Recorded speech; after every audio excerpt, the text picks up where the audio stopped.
je vous invite à vous installer confortablement et à fermer les yeux pour savourer ce moment de reconnaissance, un peu comme une remise de trophée ou de médaille pour vous remercier d'exister.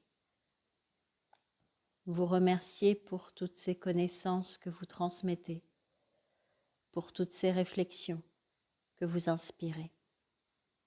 C'est la raison pour laquelle, à travers l'histoire que je vais vous raconter, vous allez pouvoir laisser une partie de vous se laisser bercer, pendant qu'une autre se rappellera du pourquoi vous faites cela.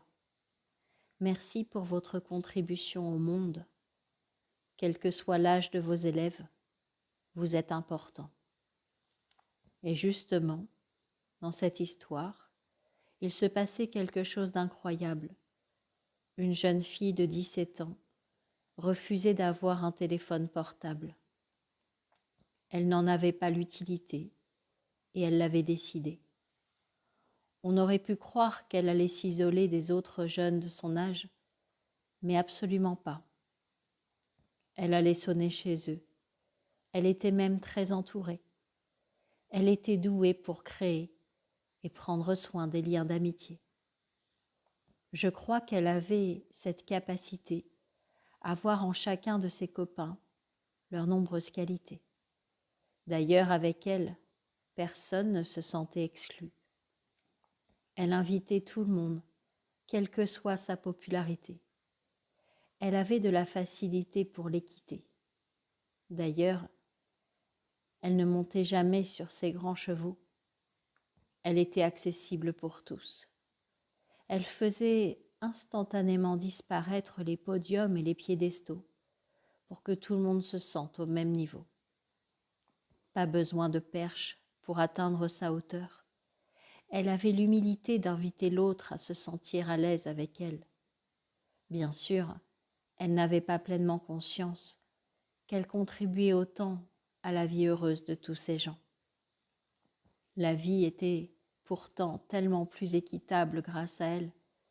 Chacun avait autant de chances d'être son ami, peu importe son histoire ou le milieu social d'où il venait. Ne croyez pas pour autant qu'elle ne jugeait pas les gens, car son juge intérieur passait son temps à peser le pour et le contre pour prendre des décisions, mais aussi pour choisir les meilleures options en fonction de la personne en face d'elle. Elle était comme un caméléon, s'adaptant aux personnes et aux situations. Et je crois que c'est cela qui était extraordinaire.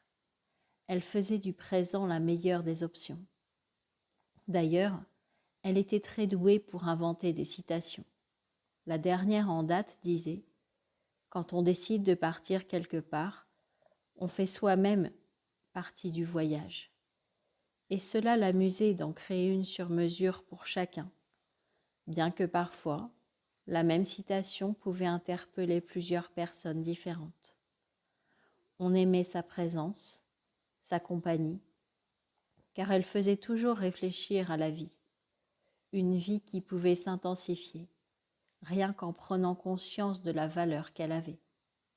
Bien sûr, parfois, elle aurait pu se sentir impuissante face à la détresse de certains amis, mais elle savait que sa joie de vivre était son plus grand pouvoir dans ces cas-là. Je ne sais pas si elle avait besoin de reconnaissance ou si elle vivait en autosuffisance de compliments et de félicitations. Mais ce que je sais, c'est que ses amis pourraient se retrouver dans 30 ans et se souvenir d'elle tout autant, comme s'ils l'avaient quittée hier, car sa gentillesse marquait les esprits. Et même si ses amis ne s'en rendaient pas compte sur le moment, ils penseraient à elle souvent. Ah, pardonnez-moi, elle n'avait pas 17 ans. Pardonnez-moi, il ne s'agissait pas de ses amis, mais bien de ses élèves. Elle était enseignante. Vous savez que je me souviens encore de Monsieur Florent, mon enseignant de CE2. Je ne l'oublierai jamais. Il est de ces personnes qui nous marquent positivement, car il nous donne des clés qui nous serviront bientôt ou dans longtemps. mais qui nous serviront sûrement.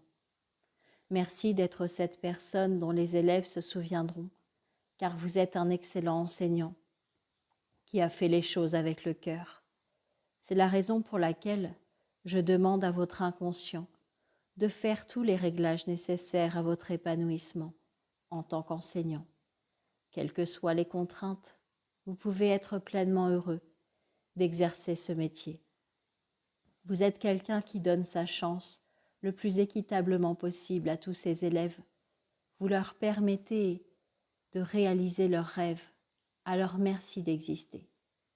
Imaginez-vous demain, après-demain, dans les jours d'après, voyant que cette séance a comme rechargé vos batteries d'une énergie positive, vous permettant d'apprécier pleinement votre métier. Au nom de toutes les personnes qui ont croisé un enseignant dans leur vie, c'est-à-dire tout le monde, nous vous remercions d'exister. Merci pour ce que vous faites.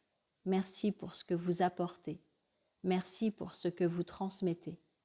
Merci de nous faire réfléchir. À partir de maintenant, vous allez pouvoir sentir que cette reconnaissance circule en vous, même si elle n'a pas été prononcée par tous vos élèves, de la part de tous vos anciens élèves, je vous dis merci. Et quand vous le souhaiterez, à votre propre rythme, vous allez pouvoir en douceur revenir à la réalité et réunir toutes les parties de vous pour être pleinement heureux.